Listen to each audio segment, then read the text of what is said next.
Hello and welcome to Saving Lives in Slow Motion. Today, I'd like to talk about coughs.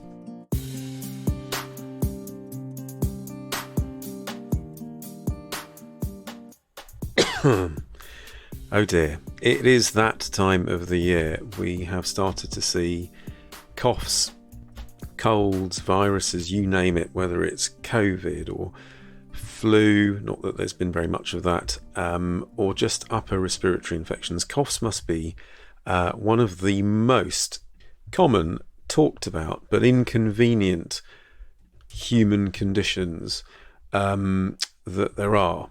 And most of the time it's not something that's life-threatening, but you would think it was, because it's something that plagues people and drives them to distraction. So in this episode, I'm going to go through the causes of coughs, what we can do about them, and why they're so irritating. So I thought of this topic because I got doorstepped, as I do in my local area, by a local business owner who I've known for years. He saw me getting into my car, stopped me and said, "Hey, look, I've lost my voice. I've had this cough for ages, and the cough's a bit better, but I haven't got my voice back."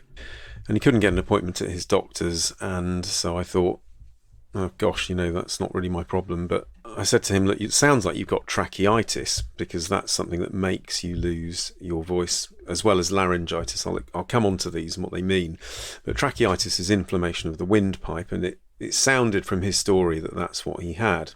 And then, of course, the magic question came. What can I do about it? How can I feel better? And, the person who can cure coughs, if there is such a thing as a cure, and of course there isn't, because there are so many different underlying reasons for coughs, would just be the most popular person on the planet, probably. And like most things in health, where we have something that isn't life-threatening, when it's gone, you forget how distressing it was. And at the end, I'll mention some simple things that I advised that chap to try. One of the things I think it's important to remember, particularly as a doctor, and I have to remind myself of this, is that the sort of respiratory tract, if you like, starts at the tip of your nose and ends in the bottom of your lungs.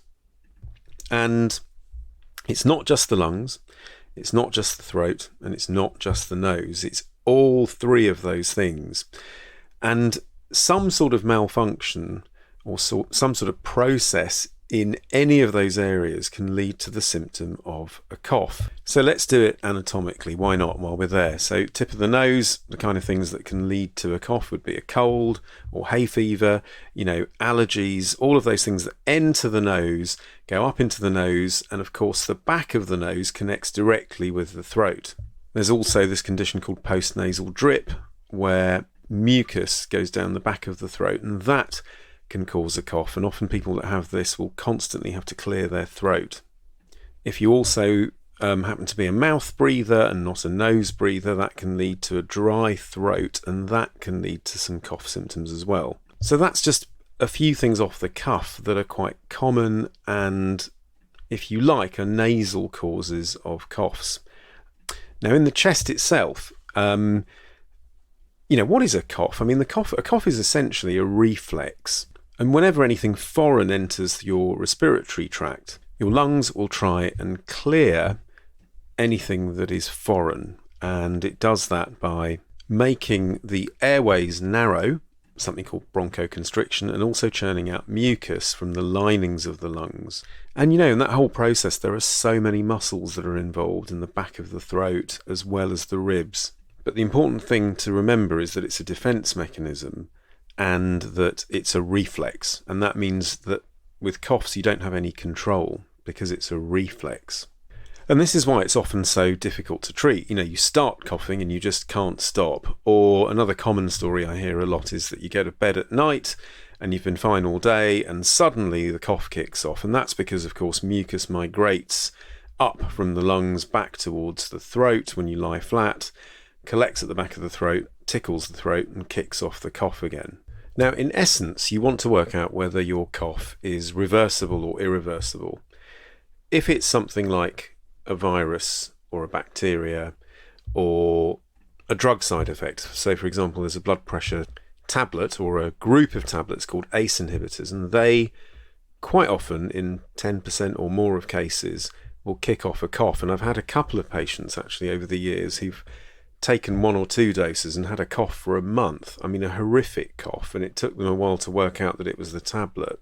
You can also get coughs that arise from the gut if you get reflux or acid symptoms, and sometimes what's known as silent reflux or laryngopharyngeal reflux, where acid is basically affecting the back of the throat, where the larynx and the pharynx kind of meet, where your windpipe and your gullet diverge. That can also lead to symptoms of a cough and is treated by dealing with the acid. And don't forget your environment. One of the things I've started asking more and more about is mold, particularly with people who have asthma, which in itself is a cause of a cough and can present with a cough that isn't going away. And with that, interestingly, you get a variation in something called your peak flow, which is a measure of the power of your lungs over a short, sharp blow, and often it will be higher or lower depending on which time of day it is. So lots of things can present with the cough. Obviously, one of the most sinister things is lung cancer, and very sadly I've come across that story all too often. Far more common in smokers, obviously, but not impossible to get it in non-smokers. And any really persistent cough does need attention from a doctor if you've had it for more than a few weeks. So what else? We've covered some common and some rarer causes of coughs that most of us know about. There are some rarer things like interstitial lung disease or sarcoidosis or amyloidosis, and heart failure is another one. But I've had some that have made me sit back when I've heard stories about them. So one was a guy who had borrowed a friend's car and one of his friends had been sick in the back of it, and to cover the smell he'd sprayed a load of air freshener, and it had triggered this cough that he had for weeks and weeks. Needless to say, it got better, but that's a kind of chemical irritant cough that is quite common with things like cleaning agents, for example. Another one was a chap who was working in a sort of kitchen area. He was renovating his house, and bits of the ceiling were flaking off, and suddenly there was a leak, and some of the leak, he swallowed some of it, is what he said in his words, and that led to a cough and a kind of chest infection. So, there are so many reasons for coughs.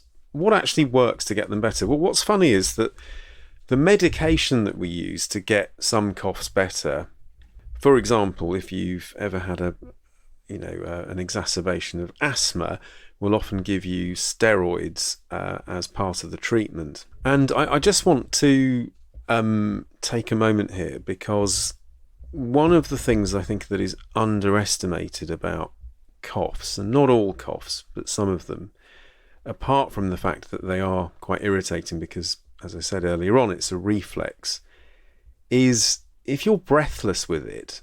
So if you have chronic obstructive pulmonary disease, COPD that is, or asthma, it's pretty scary. Not being able to catch your breath is scary. And so although coughs seem to be, in their mildest, an irritation, they can also be quite scary.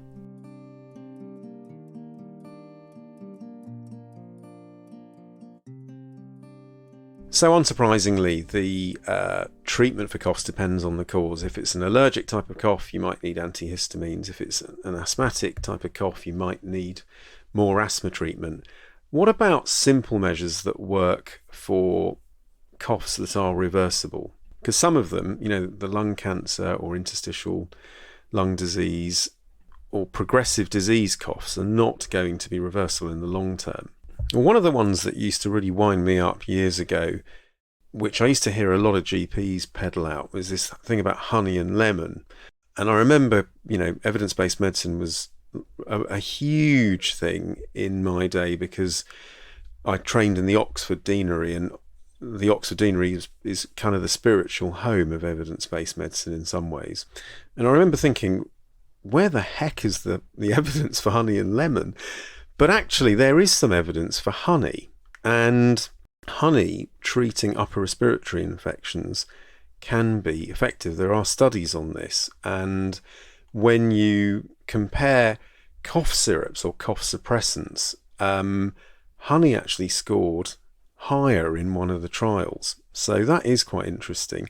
Then there's other foodstuffs like ginger. We know that ginger has anti-inflammatory properties.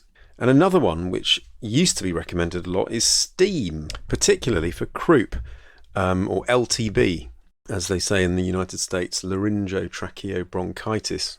But actually there's really not much evidence that steam helps. It can sort of make you feel better and make you feel that you're shifting mucus, but no strong evidence it works. It's not likely to be harmful, so if you feel it helps, hey, no harm. And then there's salt water, particularly if you gargle it.